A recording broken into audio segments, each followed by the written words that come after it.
Eustass Kid is not only the single most disappointing character in all of One Piece, he is very possibly the worst rival character ever written in fiction. I'm not talking about gag rivals that you occasionally have where the rivalry with the hero is never meant to be taken seriously. I'm talking about a serious, legitimate rival figure that gets significant screen time and narrative emphasis, where the story seems to push them as a prominent character that is playing a major role. Is there any rival figure ever that has been worse than Captain Kidd in this regard? Because it's not just about taking losses. Taking losses as a character is not a bad thing. It's what comes out of those losses that matters. But it's this payoff aspect where Kidd's storylines have repeatedly fallen flat. Even now, I think there is a good chance that this may not be the end of his story, and there are some hints Oda may have something promising in store for Kidd yet. But at this point, we've all given this character so many chances to impress us that it may be too little too late. And it's also time to talk about the possibility that this really just is what Kidd amounts to. So I present to you a retrospective of the absolute most garbage manga rival ever put to paper,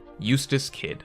But before we get into it, make sure to subscribe. And we can't talk about Kidd without talking about the man, the myth, the legend that eliminated Kidd from the story. The single most hyped pirate in One Piece, the man who never disappoints, the Emperor Shanks, who you can see in the back just radiating Conqueror's Haki. You can get this fantastic poster, which is definitely the single most striking artwork of Shanks that you will ever see for yourself, for your own wall today through the Morge store. This piece is by artist Abood, and it's a very high quality poster with museum grade paper and pigmented archival ink, meaning the poster's colors are bright and intense and will never fade away. Get this poster for yourself through the Morge store, just hit the link in the description below.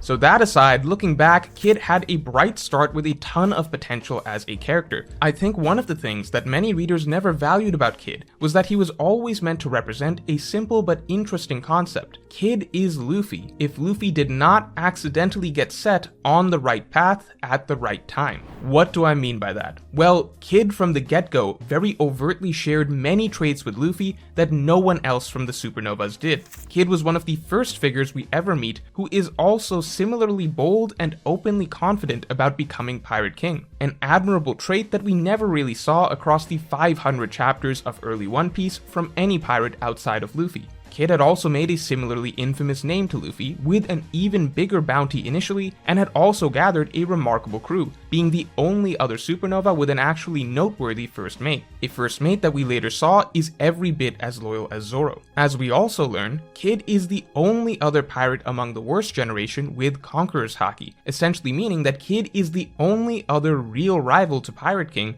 among all of Luffy's supposed supernova rivals. The many parallels between Luffy and Kidd are certainly played up throughout the story, down to their stubborn personalities, their refusal to back down from challenges, their competitive desire to be number one, and their willingness and even preference to always pick the most dangerous route. However, despite Kidd's similarities in portrayal to Luffy, there was one key moment where their paths diverged. That was the Sabaody incident. While Kidd got away scot-free by just fighting off one of the Pacifista, Luffy experienced a taste of the New World early, having to face the full might of several New World characters coming down on his crew and completely wiping them out. What Kidd experienced just now in Elbaf, Luffy got to experience early at Sabaody. The lesson that Luffy and his crew were not yet ready, that they needed to train and get stronger. This lesson almost didn't even stick with Luffy until he was lucky enough to have a mentor figure, Rayleigh, remind him, and then actually guide and train him for 2 years. The same of course applied to the rest of the crew. Everyone on the Straw Hats got the benefit of the lesson that they learned at Sabaody, and everyone was able to actually take their time to train up and come into the New World prepared. And so, whereas we get to see Luffy and the Straw Hats come out of the time skip as a force of nature, tearing through the New World without any major setbacks, and actually taking down a Yonko crew in literally their first all-out battle with them, on the other hand, we get to see Kidd's story play out as an interesting what if. What if Luffy never had the Sabaody experience? What if Luffy had headed into the New World completely unchecked, with the exact same headstrong attitude as pre-time skip, but without the strength to back it up? Because none of the other supernovas are really like Luffy.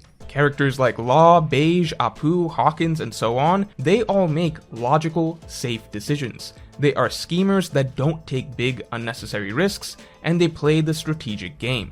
Kid is the only supernova that also thinks like Luffy, that acts like Luffy, that is portrayed like Luffy. Kid is a conqueror, and so through Kid, we got to see a pretty good approximation of what would have happened to Luffy if Luffy had just rushed into the New World right away, behaving as recklessly as he always does. And of course what happened was that Kid got wrecked over and over and over again. Now here's the thing. On paper, all of that makes Kid an amazing concept for a character, one that could have actually added a great deal of weight to what the journey to becoming Pirate King means. If just as Luffy is rising higher in the pirate world, we're simultaneously getting to see someone very similar to Luffy who seemed to have just as much promise and potential as him keep falling short and facing devastating losses repeatedly, that would really have helped hammer in just how dangerous and difficult the climb to the top is. That is what Kid could have brought to the story, in theory. However, here is why Kid so far has not lived up to that conceptual potential. In practice, Kid has been nowhere near as good as what he is meant to represent. There are three main issues with Kid's treatment so far in One Piece. First of all, we kind of missed the part where we were ever supposed to take Kid seriously in the first place. It's cool if, in theory, Kid is supposed to represent a failed Luffy, thereby reflecting how dangerous the New World is and what could have happened to Luffy and the Straw Hats if Luffy didn't take the time to learn a lesson and prepare. But that only really works if Kid was impressive to us initially in some way, because beyond us just being told that he's a big deal back at Sabaody, and beyond just seeing that his personality and bounty are similar to Luffy's, we were never really shown a reason to be excited about Kid or to feel like he has significant potential rivaling Luffy's. This is almost Shonen Writing 101. For a rival to feel like a rival, there needs to initially be some moments at the bare minimum where we are made to feel like the character is in some way comparable to the protagonist, or maybe even has the potential to outdo them. I mean, at Sabaody, all we saw was Kid helping taking out some random marines. We just saw Luffy take out 2 Shichibukai and the strongest CP9 member in history. At this moment in time, we have zero reason to be impressed by Kid since he hasn't done anything. Now that would have been fine if that was just a little teaser for the future where Kid would go on to do more impressive things, but little did we know that this scene where Kid says some cool lines and helps take out some fodder was pretty much the peak of his hype. And it would all actually be downhill from there. Because when we finally find out what Kid's been up to in the New World, supposedly he's just been being passed around from Yonko to Yonko, being defeated. So the problem is that trying to hammer in the strength and the stakes of going up against the Yonko by having them use Kid as a punching bag first doesn't really work when we were never made to feel like Kid is comparable to Luffy in the first place. And then Wano begins and the bizarre treatment of Kid just continues. We are yet again having this strange notion played up that Kid and Luffy should be looked at as comparable rivals, both of them actually competing with each other over petty tasks, arguing over who is going to beat Kaido. Luffy himself is clearly taking Kid seriously as a rival, but at the end of the day, this whole concept seems like a joke because we are never shown anything that would make us take Kid seriously as a rival to begin with. In fact, we find out Kid literally doesn't even know how to damage Kaido, something that even Raizo could do. And sure, Kid helps defeat Big Mom, though the way that the fight was written, many readers actually felt like Law put in more work, which makes Kid's status all the more confusing as Oda has never tried to imply that Law is a legitimate rival to Luffy, or that Law is even close in strength to Luffy, which makes it all the more absurd that even at the end of the Wano arc, after Kid himself has acknowledged that Luffy is the one more fit to take down Kaido, somehow Kid is still trying to compete with Luffy and act like they're on the same level? The character is just nonsensical. We almost can't tell if Kid is a gag character at this point or not, or still someone we are supposed to take seriously. Because at no point ever in the story, from Kid's introduction through the New World through Wano, has Kid ever been shown to be even remotely in the same league of strength as Luffy. Yet scenes are still written to arbitrarily play up the notion that this is a legitimate rival figure. And so, when the reader has absolutely zero reason to view this rival character as anything more than a joke, then any subsequent scenes where this rival character is defeated do absolutely nothing to add weight to the challenges of the main character. Kid being defeated by Shanks was kind of just expected at this point. It has no bearing on how I feel about Luffy versus Shanks coming up. So in a nutshell, using a rival figure to hype up the difficulty of the main character's journey by having this rival fall short only really works if the rival was hyped up himself in the first place. If the rival never even felt comparable to the main character to begin with, then why would we ever care when the rival is defeated by other characters for the nth time? That's just expected to happen, and it becomes more of a running gag. Now the second major issue is this. Let's say Oda has some major comeback planned for Kid after this defeat to Shanks. Now, even if Kid comes back way stronger and having learned a huge lesson, then my question is, what was the point of Kid's storyline in Wano? Because the thing is, this huge event being hyped up by the narrator, where the Kid pirates challenged a Yonko, Kid is crushed, Killer is crushed, the entire pirate crew is annihilated. This whole event literally already happened beat for beat with Kaido. This is literally nothing new.